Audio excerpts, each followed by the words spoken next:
que estén allí listísimos para estudiar la Biblia. Acuérdense, ¿cómo se llama? Estudiemos juntos la Biblia. Así que dígales a todos sus vecinos, a sus parientes, a sus hijos, sobre todo a sus hijos, a su familia. Estamos haciendo estos videos para que los estudiemos juntos, ¿verdad? Es el propósito de estudiarlos juntos, que ustedes se sienten también en su casa con su familia y abran todos, cada uno la Biblia, ¿verdad? Y pues nos da mucha emoción que ya vamos a empezar el libro de Levíticos. Y pues ya estamos en el video número 87 y vamos a empezar Levítico. Vamos a leer los holocaustos. Y pues vimos en Éxodo 40 que Moisés erige el tabernáculo, y también vimos la nube sobre el tabernáculo. Así que pues vamos a dar una reseña de lo que es Levítico. Y pues dice que el autor es Moisés, y fue en la fecha de escritura entre 1450 y el año 1400 antes de Cristo. El periodo que abarca dice que es un mes. El título, la palabra Levítico significa perteneciente a los levitas. El título es apropiado ya que los sacerdotes israelitas eran levitas, y el libro habla sobre el ministerio de estos sacerdotes.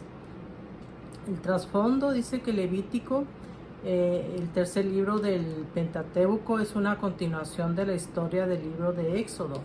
El libro comienza con Israel una vez que ha completado la construcción del tabernáculo. Este manual de instrucciones para los sacerdotes es entregado durante el año en que Israel acampó en el monte Sinaí. Lugar de escritura. La opinión general es que Moisés recibió esta revelación mientras estaba en el monte Sinaí, en el desierto. Destinatarios, pues los israelitas, ¿verdad? Y dice contenido. Levítico establece leyes para preservar la pureza espiritual, moral y física del pueblo. Hay instrucciones sobre cómo vivir vidas santas por medio de sacrificios y adoración. También se detallan 5 ofrendas principales. La primera, el holocausto; la segunda, las ofrendas de harina; la tercera, la ofrenda de paz; la cuarta, la ofrenda por el pecado; y la quinta, la expiación. Levítico además trae sobre el rol de Aarón como sacerdote leyes del sacerdocio, la limpieza, el día de expiación, leyes para regular la santidad en toda la vida y las fiestas del Señor. Palabras clave: santificado, santidad. Los levitas, y más específicamente los sacerdotes, eran apartados para un servicio, santificados para vivir como ejemplos de santidad ante todo el pueblo en todo lo que hacían. Temas: el pecado siempre es aborrecible a los ojos de Dios. El plan de Dios es que todo pecado debe ser expiado con ofrenda de sangre, así como fue cumplido en la expiación de Cristo. Dios es santo y requiere de nosotros santidad y dedicación. Dios no es el autor de confusión, sino de orden en la adoración. Guardamos las leyes de Dios no para ser aceptables ante Él, sino como expresión de nuestro amor y nuestra confianza en Él. La fidelidad a la palabra de Dios permite que su paz y su presencia llenen nuestras vidas. Bosquejo. Vamos a ver leyes sobre las ofrendas, que está en el 1 de 7 y 38. Leyes. Del 1 al 7:38. Del 1. Capítulo 1. Del 7 al 31, sí. Luego en el 2 dice leyes sobre el sacerdocio, que está en el capítulo 8, del 1 al 10 y 20. Capítulo 8 del verso 1 al capítulo 10 del verso 20. Del verso 20. Okay. Leyes sobre pureza personal, del capítulo 11, del 1 al 15, 33. El día de la expiación, 16, de 1 al 16, 34. Leyes para la santificación del pueblo, del capítulo 17, 1 al 20, 27. Leyes para la santificación de los sacerdotes, 21, 1 al 22, 33. Leyes sobre el día de reposo y otras fiestas, del capítulo 23, 1 al 25, 55. Bendiciones versus maldiciones para el pueblo, del capítulo 26, 1 al 26, 46. Leyes sobre los votos, del capítulo 27, 1 al 27, 34. Eso es lo que vamos a estudiar. Así que prepárense porque esto sí que está bueno. Hay como ya les habíamos mencionado antes, Biblias de estudio. Entonces, en esta Biblia que tiene Gloria, es una de esas Biblias de estudio. Y en cada libro de la Biblia hay una reseña al principio del libro. Eso es lo que acaba de leer ella. No es algo que nosotros sacamos o investigamos, no. De hecho, pues hay mejores maestros, más entendidos, más dedicados de muchos años que nosotros. Pero entonces las reseñas que hay en cada libro son una herramienta muy útil para el estudio de las escrituras, porque prácticamente ahí se nos detalla todo lo que acaba de leer ella, se nos detalla lo que contiene el libro de Levíticos. Pero todo eso es, bueno, a grandes rasgos, ¿no? Lo acabo de leer en prácticamente 6-7 minutos. Y el libro ya es un detalle mucho más grande, mucho más amplio de lo que sucede, de lo que Moisés escribió relativo a los levitas y pues buena parte relativo al ministerio de los sacerdotes. Los levitas eran como asistentes de los sacerdotes en todo lo que había que hacer en el tabernáculo. Y entonces toda la tribu de Leví estaba dedicada al ministerio. De hecho, los levitas eran maestros de la escritura. Los sacerdotes eran intercesores, intermediarios entre Dios y los hombres.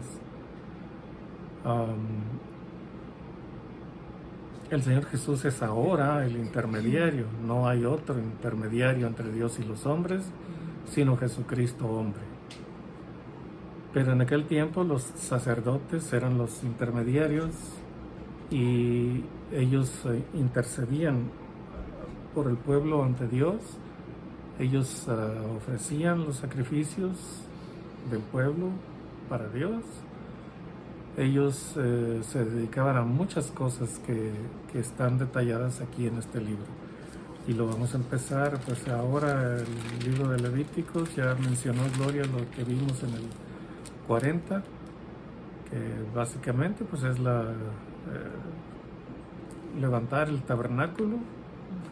Y ¿qué fue lo otro que estaba ahí mencionado? La nube sobre el tabernáculo. Sí, fue levantado el tabernáculo y entonces vino bajó la presencia de Dios sobre el tabernáculo. Entonces no pudieron estar, ni siquiera Moisés pudo estar en el tabernáculo cuando estaba la nube, la presencia de Dios sobre el tabernáculo o en el tabernáculo. Entonces vamos a empezar el libro de Levítico. Es bastante pues importante este libro porque se nos detallan aquí en la enorme cantidad de leyes que Dios les dejó a los israelitas una vez que fueron establecidos ya como el pueblo escogido en el monte Sinaí, con el pacto que Dios hizo con ellos en el monte. Les dio leyes básicas, ¿no? Los 10 mandamientos y otras leyes relacionadas con los 10 mandamientos. pero después les siguió dando leyes y a través de Moisés, pero eran leyes que se iban agregando a todo el conjunto de leyes que Dios le entregó al pueblo de Israel. Las leyes, como lo dijimos la vez pasada, la constitución política del pueblo de Israel, eran todas las leyes que Dios les dio. Entonces son un paquete. Todas esas leyes eran un paquete. No era para que escogieran esta me gusta, esta no, esta sí, esta sí, esta no, esta no, esta no, esta no, esta no. No, eran todas las leyes, era un paquete que debían aceptar los hijos de Israel. Y que de hecho aceptaron, pues, pero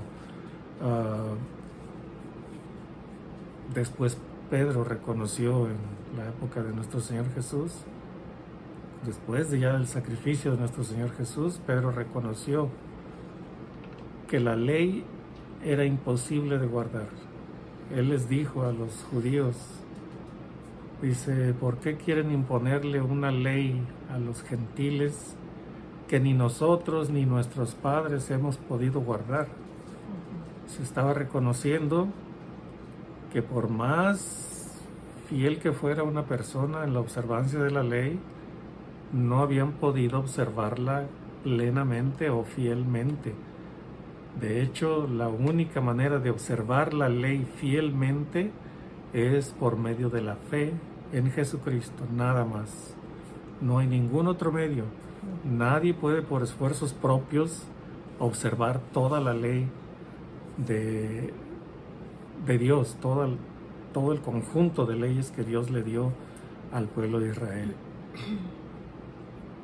Ellos, siendo que tenían a Dios tan cerca, no pudieron. ¿Cómo podemos esperar nosotros lograrlo?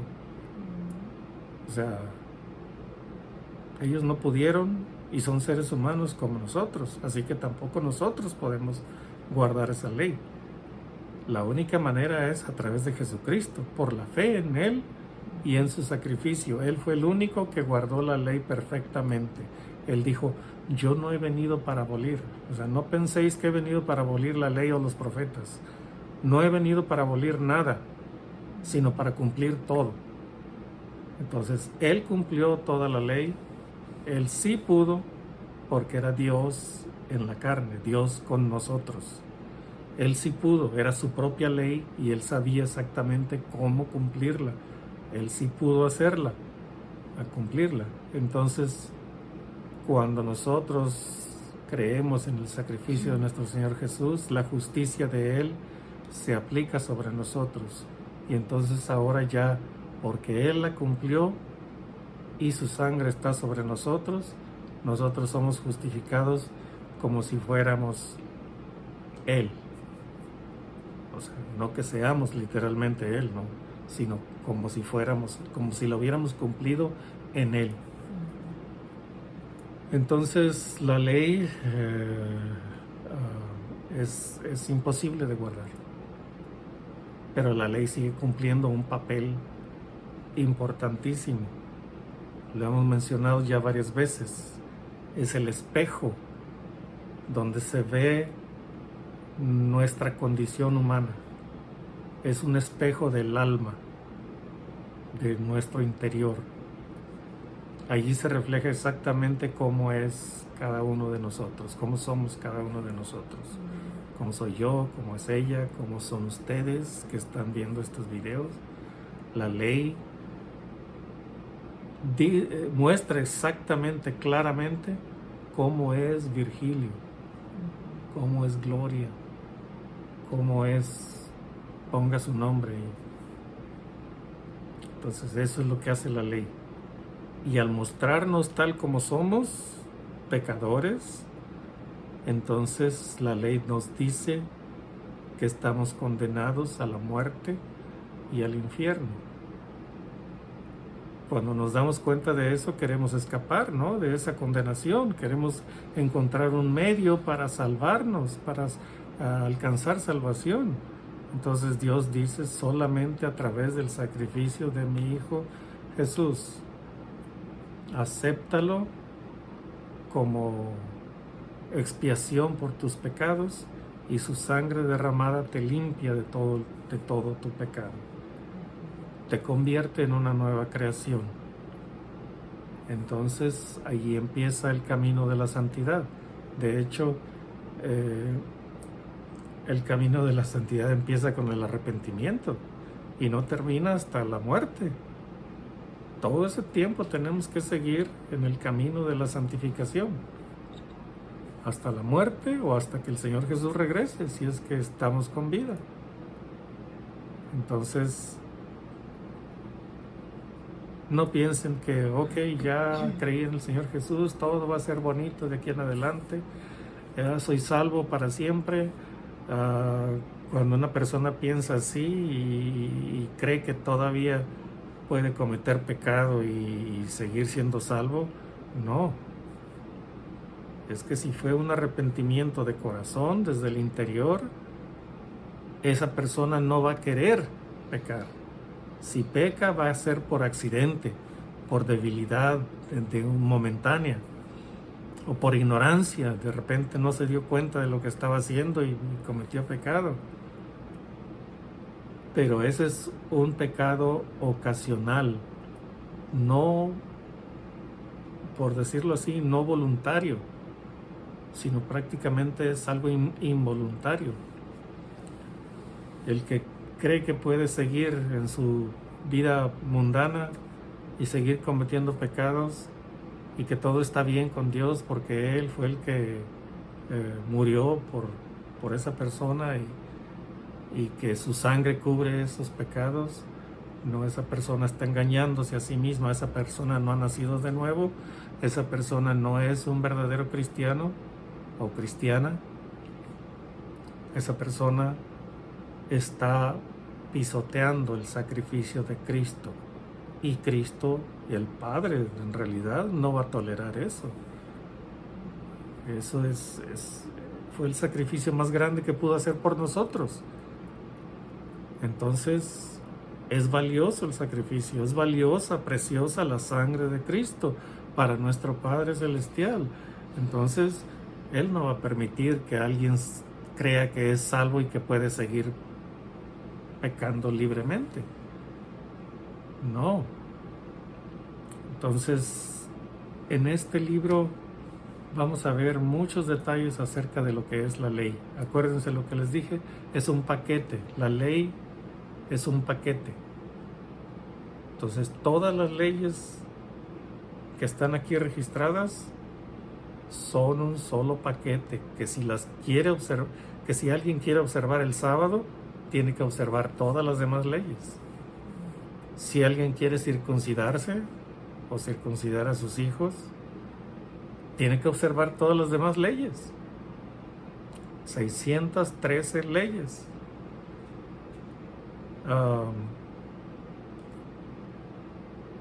El diezmo, si alguien quiere pagar el diezmo, tiene que observar las 613 leyes. Esas 613 leyes incluyen 3 diezmos principales y aparte un diezmo, el diezmo de un diezmo. Entonces no podemos ser selectivos en cuanto a la ley. O la guardamos toda o mejor vivimos por fe en la gracia de nuestro Señor Jesús. Allí usted está libre de dar el diezmo si quiere, o dar más del diezmo, o dar menos del diezmo. No es ya una ley tajante. No, es su relación con Dios, su relación de fe con Dios, con el Señor Jesús. Eso es lo que lo va a usted a definir qué es lo que quiere dar a la iglesia. Si el diezmo, si el 20%, si el 5%, si el 50%, es su decisión. Como dice el apóstol Pablo también.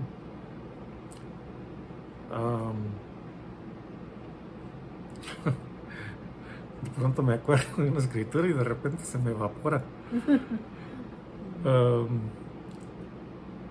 Que cada uno dé, dice el apóstol Pablo. Cada uno dé. Él no dijo el diezmo. No. Está diciendo que debemos dar, que es nuestra obligación. Pero dice, cada uno dé como propuso en su corazón. Dice, no con tristeza, ni por necesidad, porque Dios ama al dador alegre. Entonces debemos dar. ¿Cómo? Con alegría de corazón. Así como dieron la ofrenda para el tabernáculo los antiguos israelitas, que dieron de corazón y alegría y estaban contentos y dieron y dieron y dieron, hasta que Moisés les dijo, ya es suficiente, ya, no más. Y se quedaron algunos con su ofrenda en la mano. ¿Y ahora qué hago con esto? Pues es tuyo, úsalo para lo que tú quieras. O sea, ya no necesitamos más, tenemos de sobra. Entonces,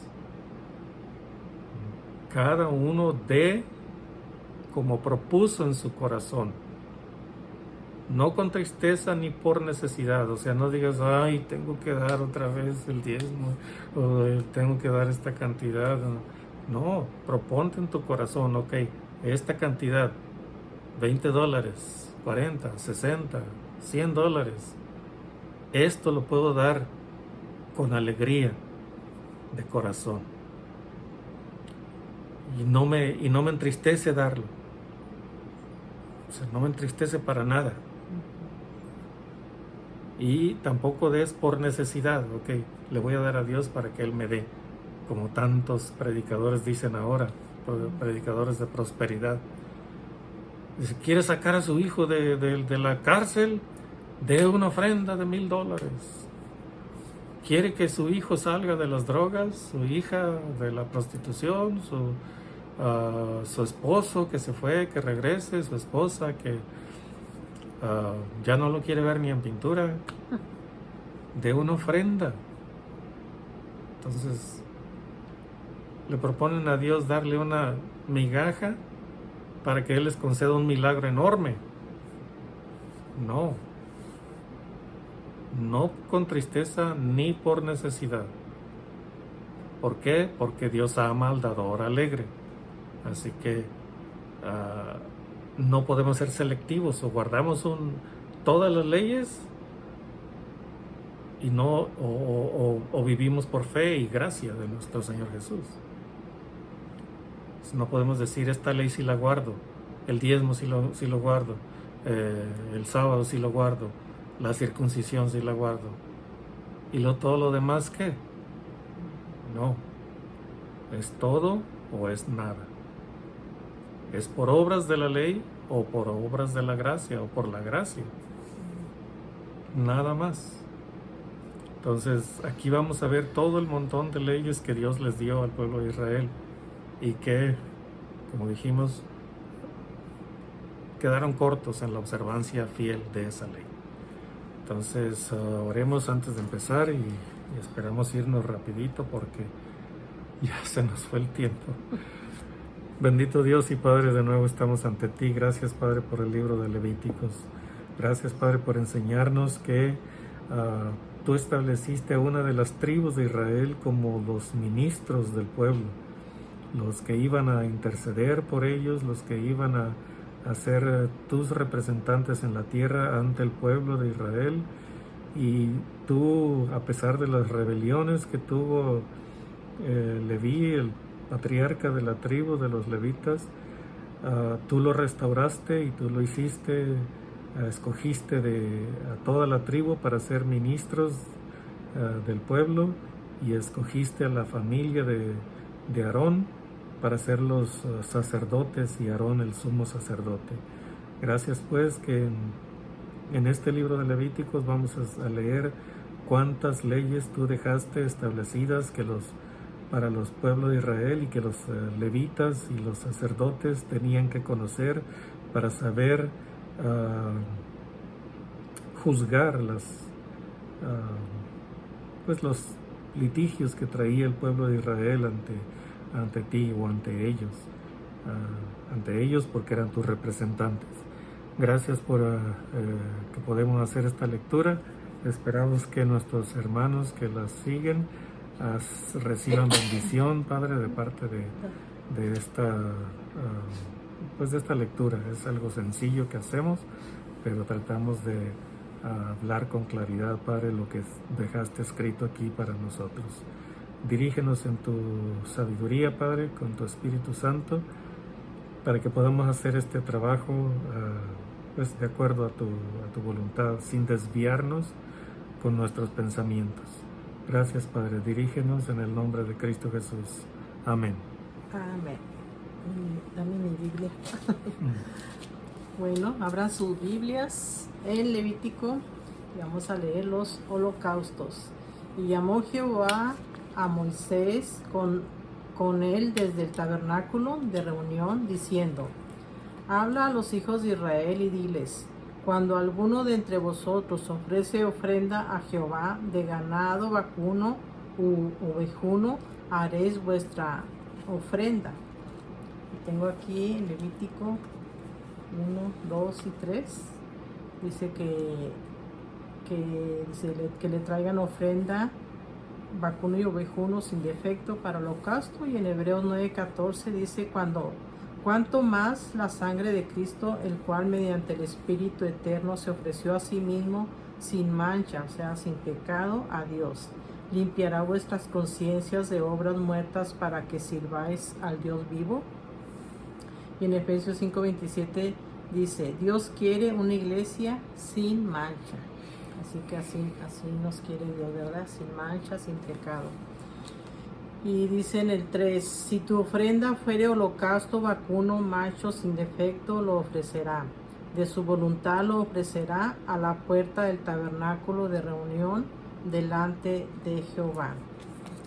Y tengo en el 4, dice: pondrá su mano sobre la cabeza del holocausto y será aceptado. Digo en el 3. Ya lo leí, ¿verdad? En el 3. En el 4 dice: y pondrá su mano sobre la cabeza del holocausto y será aceptado para expiación suya. Y dice en Romanos 12:1: así que, hermanos, os ruego por la misericordia de Dios, que presentéis vuestros cuerpos en sacrificio vivo, santo, agradable a Dios, que es vuestro culto racional. Así que eso es lo que Dios quiere, ¿verdad?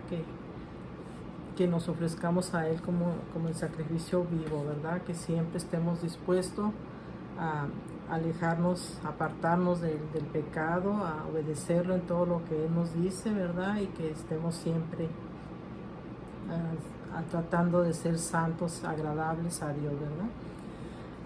Y dice en el 5: entonces degollará el becerro en la presencia de Jehová, y los sacerdotes hijos de Aarón ofrecerán la sangre y la rociarán alrededor sobre el altar, el cual está a la puerta del tabernáculo de reunión. Y dice en Hebreos 10:11: y ciertamente todo sacerdote está día tras día ministrando y ofreciendo muchas veces los mismos sacrificios que nunca pueden quitar los pecados. Pero Cristo, habiendo ofrecido una vez para siempre un solo sacrificio por los pecados, se ha sentado a la diestra de Dios. Así que solamente una vez, ¿verdad? Dios fue y se hizo sacrificio para perdón de nuestros pecados. Esa era la realidad, que los sacrificios y la sangre que se ofrecía de los sacrificios era para cubrir los pecados nada más. Solo los cubría, no los limpiaba. Era un alivio temporal de la carga de pecados que traían. Por eso cada año tenían que hacerse sacrificios. Es más, todo el año tenían que ofrecer un cordero de un año, todos los días, uno en la mañana y uno en la tarde. Entonces todos los días. A eso se le conocía como el sacrificio diario.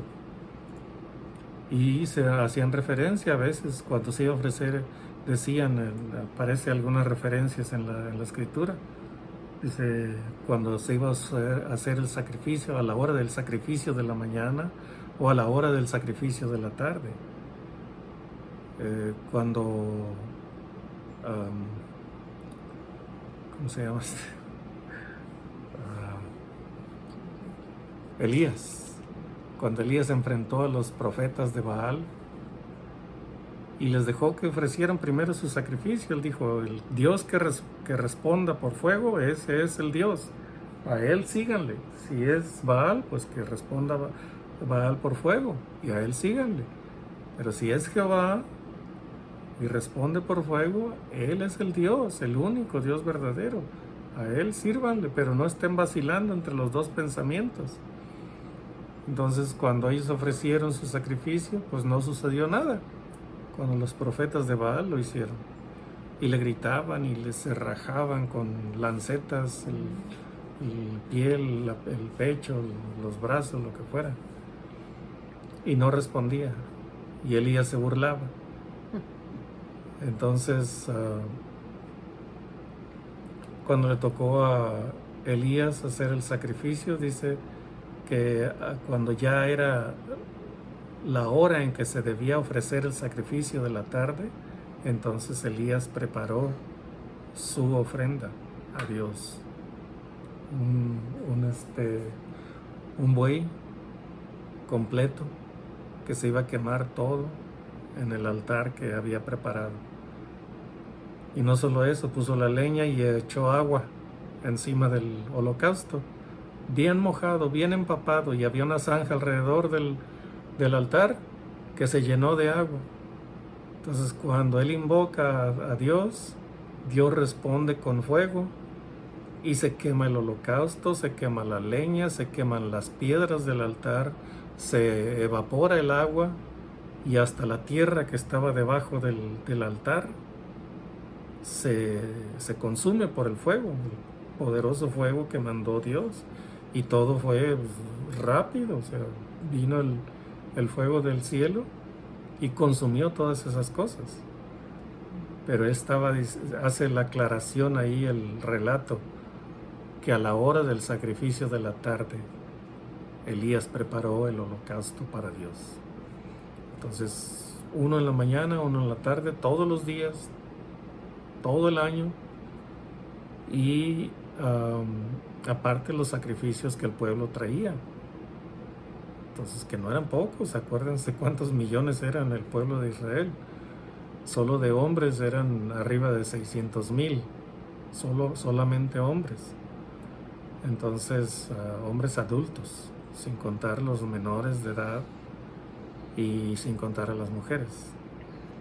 Entonces, eran muchos los sacrificios, pero era un alivio temporal de la carga de pecados que traían.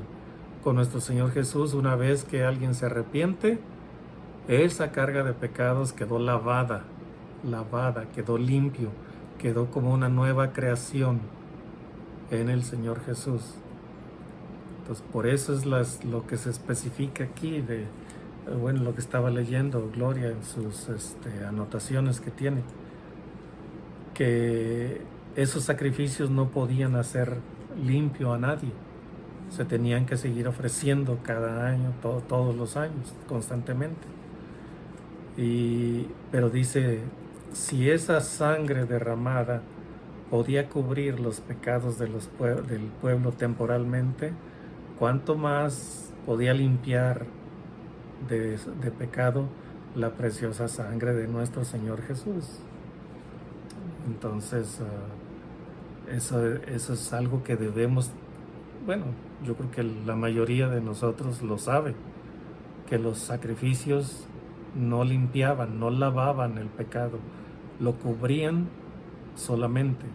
Así como Dios, cuando Adán y Eva pecaron, Dios sacrifica corderos para cubrir el pecado de ellos. Y literalmente los cubrió a ellos, que se sentían avergonzados de estar desnudos. Tomó la piel de los corderos, la curtió en ese mismo momento, segundos, y les fabricó unas túnicas. Y así salieron del huerto de Edén, con esas túnicas. ¿Por qué? Porque el sacrificio que Dios hizo en ese momento cubrió el pecado de ellos.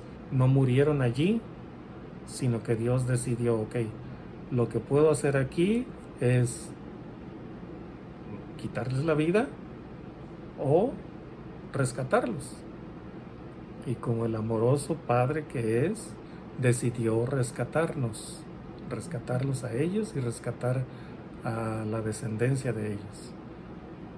Claro, no todos aceptan ese sacrificio, entonces, aunque el sacrificio está presente, va a haber quienes no les va a servir de nada. Entonces, hay una doctrina que se enseña, pero no nos vamos a meter en ella, es solamente la doctrina de la predestinación.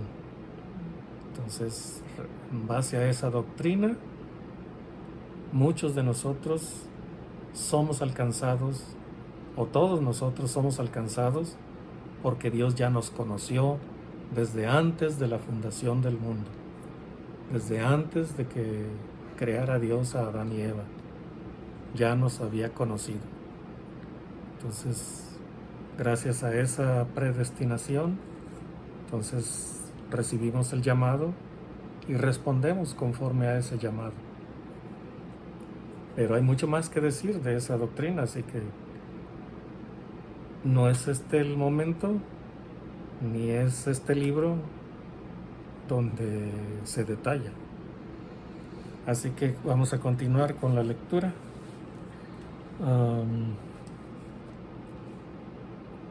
En el verso 6 dice, continúa con el relato del sacrificio, ¿no?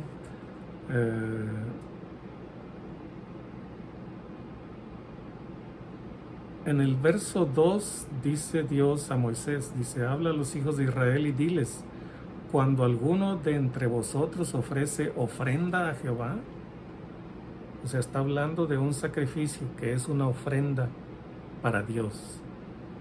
Y dice, de ganado vacuno u ovejuno haréis vuestra ofrenda, solamente de esos dos clases de animales.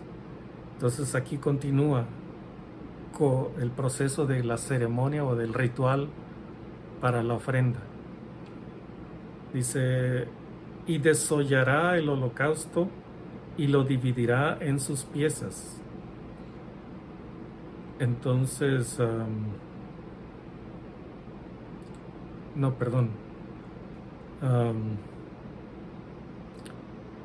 cuando habla de la ofrenda, también hace la aclaración, si fuere holocausto, si vas a hacer un sacrificio que se va a quemar todo, un holocausto, entonces es de vacas o de ovejas.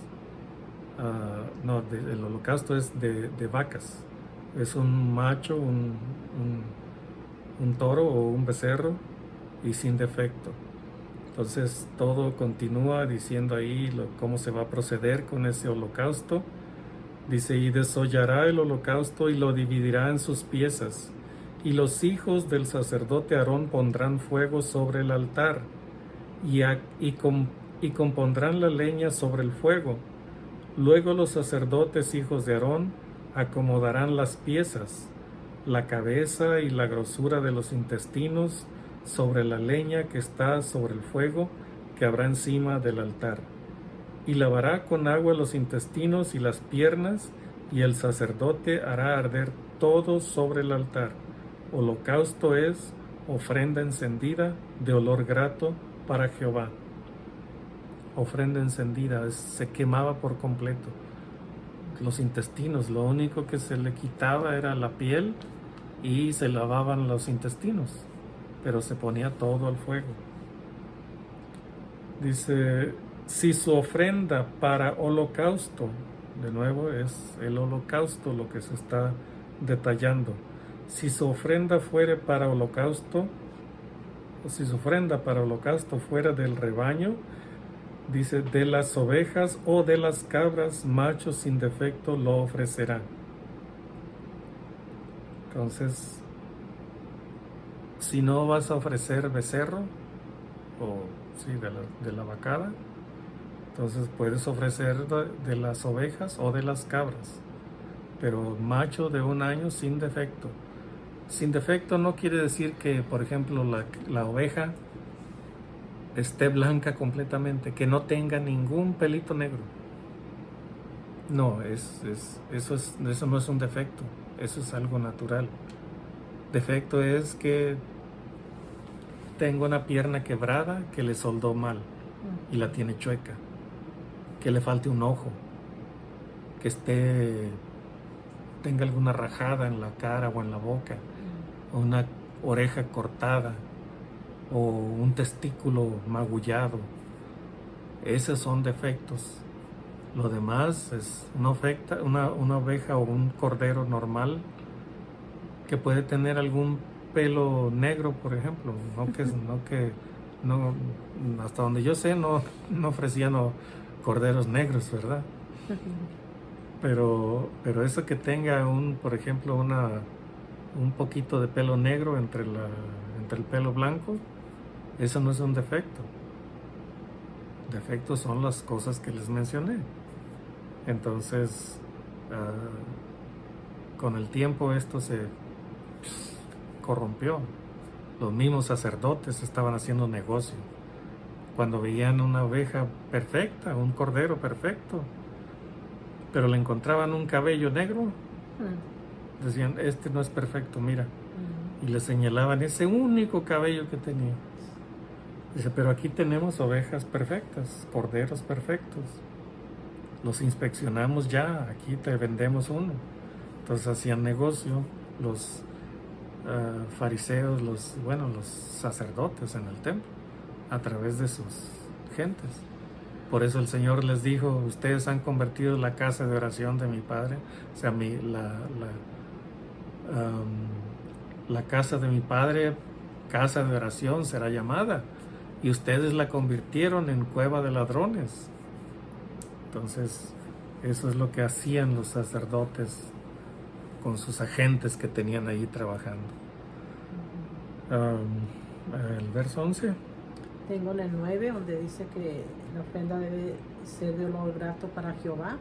Y en Efesios 5:2 dice, y andad en amor como también Cristo nos amó, y se entregó a sí mismo por nosotros, ofrenda y sacrificio a Dios en olor fragante.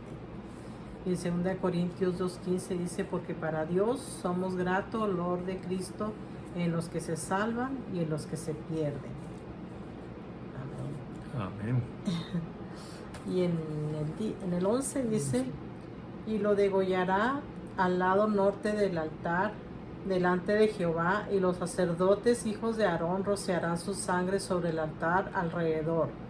Lo dividirá en sus piezas con su cabeza y la grosura de los intestinos, y el sacerdote los acomodará sobre la leña que está sobre el fuego que habrá encima del altar. Y lavará las entrañas y las piernas con agua, y el sacerdote lo ofrecerá todo, y lo hará arder todo, lo hará arder sobre el altar. Holocausto es ofrenda encendida de olor grato para Jehová. Si la ofrenda para Jehová fuere holocausto de aves, presentará su ofrenda de tórtolas o de palominos. Y el sacerdote la ofrecerá sobre el altar, y le quitará la cabeza y hará que arda en el altar, y su sangre será exprimida sobre la pared del altar.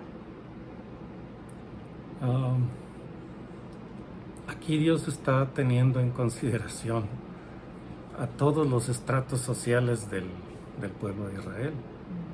Entonces está diciendo, la ofrenda para holocausto debe ser de un macho del rebaño de las vacas. Y ahí está detallado cómo se va a ofrecer. Pero si la persona no puede ofrecer una ofrenda de vacas o de un macho de las vacas, bueno, puede ofrecer un macho de las ovejas o de las cabras. Y se ofrece de la misma manera que se ofrece el becerro. Pero hay quienes no pueden tampoco ofrecer ni una oveja ni una cabra. Entonces aquellos que tienen menos, que son más menos recursos, que tienen menos recursos, entonces ellos pueden ofrecer tórtolas, las palomitas que andan en el campo. En México les dicen torcasas, a algunas personas les dicen huilotas, pero son esa clase de palomas, la tórtola. O palominos. Palominos simplemente son pichones, los pichones que conocemos. No piñones. No piñones. Entonces, y la manera de ofrecerse, bueno, es diferente a cómo se ofrecen los animales grandes, ¿no? Las vacas o el becerro y el cordero y el macho cabrío.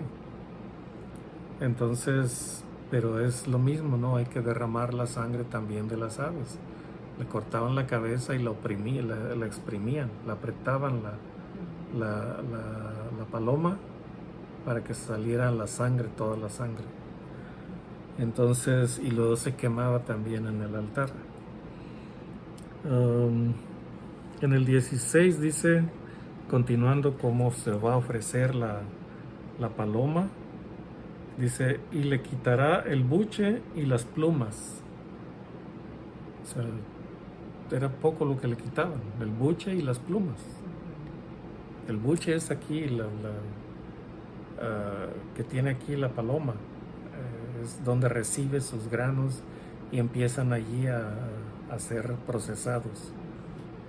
De hecho, a veces las aves no solamente comen el granito, sino que comen algunas piedritas, algunos granos de arena, para que ayuden esos granos de arena a remoler el grano que se está descomponiendo dentro del ave. Ella no tiene problemas con los riñones. Ella no tiene problemas con eso. Entonces le quita el buche y las plumas, lo cual echará junto al altar hacia el oriente, en el lugar de las cenizas, y la henderá por sus alas, pero no la dividirá en dos, y el sacerdote la hará arder sobre el altar, sobre la leña que estará en el fuego. Holocausto es ofrenda encendida de olor grato para Jehová. Fuese un becerro, fuese un carnero o un cordero, fuese un macho cabrío, fuese dos tórtolas, dice. Y el Señor, si su ofrenda fuera, presentará su ofrenda de tórtolas o de palominos, sí, una tórtola o un palomino.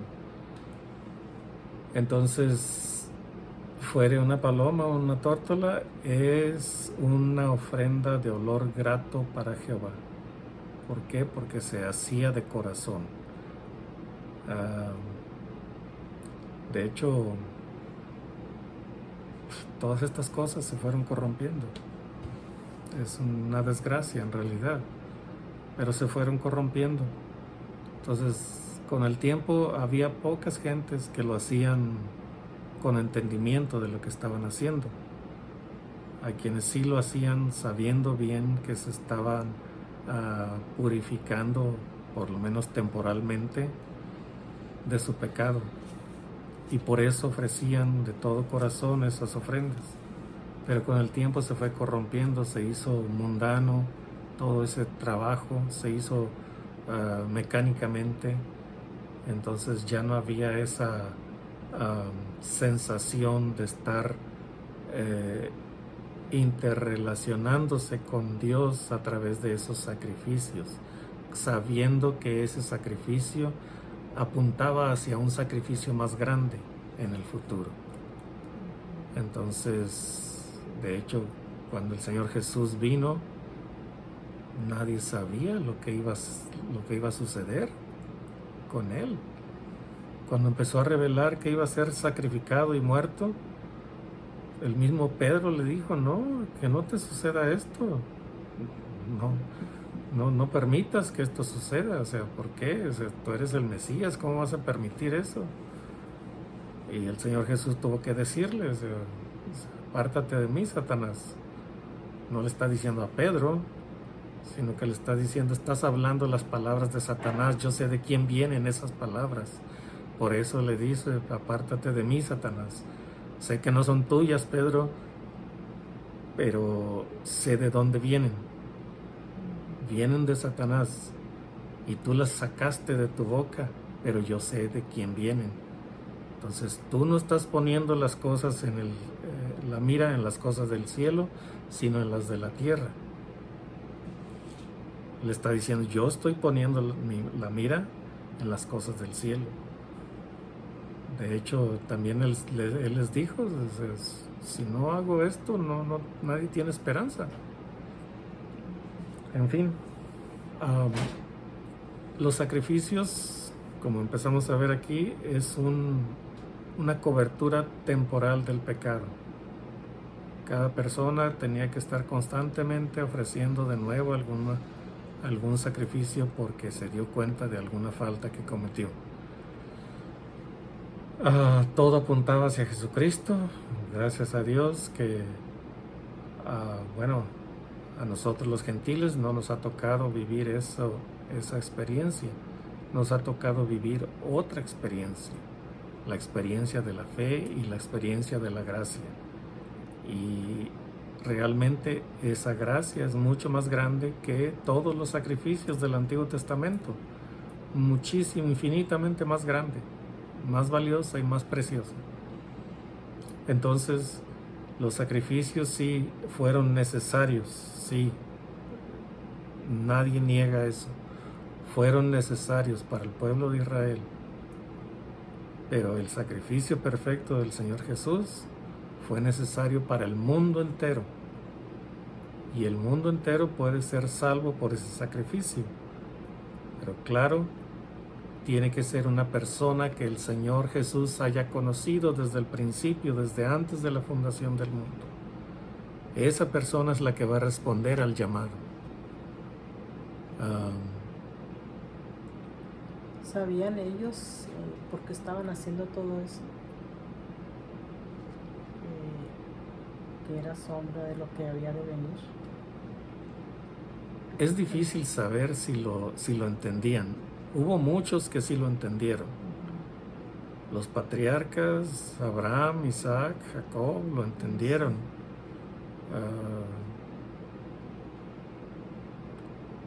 Abel lo entendió. Él sabía que tenía que ofrecer un sacrificio para el perdón de sus pecados. Y fue, ¿cómo se dice? Lo hizo de corazón. Escogió de sus primogénitos de ovejas, porque los había ido poniendo aparte todos los primogénitos de sus ovejas, pero de todos esos primogénitos escogió al más gordo. No le dio lástima, o sea, ni se le dio comezón en el codo, ¿no? Él escogió el más gordo de los primogénitos de sus ovejas. Entonces, el Señor Jesús dijo, Abraham vio mi día y se gozó. Se gozó de que iba a venir el Salvador del mundo. O sea, él entendió que venía alguien mucho más grande que los sacrificios que él había hecho, que eran temporales. David entendía, Moisés entendía, Aarón entendía que todo apuntaba hacia algo más grande, que eso era temporal, los sacrificios de animales. La totalidad del pueblo probablemente no todos entendían. Entonces, sería una buena pregunta para preguntarle al Señor Jesús cuando lo veamos. Pues sí. Pero aquí terminamos el capítulo 1 del libro de Levíticos y pues... Tengo aquí en el 17, Levítico 1:17, la ofrenda de tórtolas, palominos no será dividida en dos, no será dividida en dos. En 1 Corintios 1:13 dice, ¿acaso está dividido Cristo? ¿Fue crucificado Pablo por vosotros? ¿O fuisteis bautizados en el nombre de Pablo? Así que no fue dividido. O sea, No hay división. la palabra clave que le llamó la atención a ella es división. La ofrenda no es dividida. O sea, ¿por qué? Porque el Señor Jesús también es ofrenda también está representado en la ofrenda de aves. Entonces el Señor Jesús murió entero. Así como el Cordero de la Pascua era, ¿cómo se dice? El Cordero de la Pascua se comía, pero no se quebraba ninguno de sus huesos. Así el Señor Jesús fue lastimado por todo su cuerpo, desde la cabeza hasta los pies, pero en su martirio no le quebraron ningún hueso. Y era la costumbre al que estaba crucificado, al malhechor crucificado, cuando querían apresurar su muerte, romperle las piernas. Entonces, sin tener apoyo de las piernas, porque estaban quebradas, el crucificado moría de asfixia, porque estaba colgado de sus brazos, y esa posición le impedía respirar libremente, y fallecía de asfixia. Pero cuando no le hacían eso, podía durar hasta 3 días ahí colgado, agonizando cada día. Entonces, esta es la manera de estudiar la Escritura. O sea, una palabra te va a llevar, o nos va a llevar a otra Escritura. La palabra en un versículo de aquí del Levítico nos lleva a otra palabra, a la misma palabra, pero en otro versículo, ya sea del Antiguo o del Nuevo Testamento. Pero solamente es para complementar lo que estamos leyendo o estudiando con otra escritura más que pudiera relacionarse con esto, o nos puede dar otro enfoque de otra cosa. Entonces, ¿terminamos? Bueno, pues espero que le haya sido de mucha bendición este estudio, que lo tome en cuenta, y pues estamos estudiando la palabra de Dios y tenemos que estudiarla y tenemos que aplicarla en nuestras vidas siempre, ¿verdad? En todo momento lo que estamos haciendo, pensar que si eso le agrada a Dios, ¿verdad?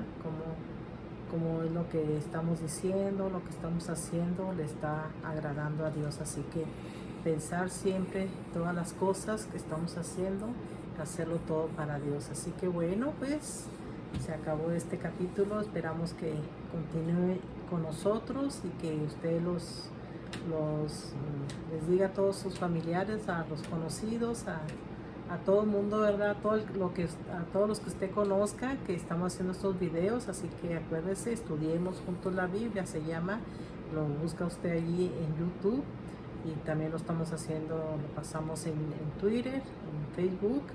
Y pues saludos a todos ellos, todos los que los escuchan, los que los ven, y que estén bien, que toda su familia se encuentren bien, y pues sigamos adelante. Que Dios les bendiga, que tengan un día súper mega bendecido. Hasta un nuevo video. Bye bye. Hasta pronto.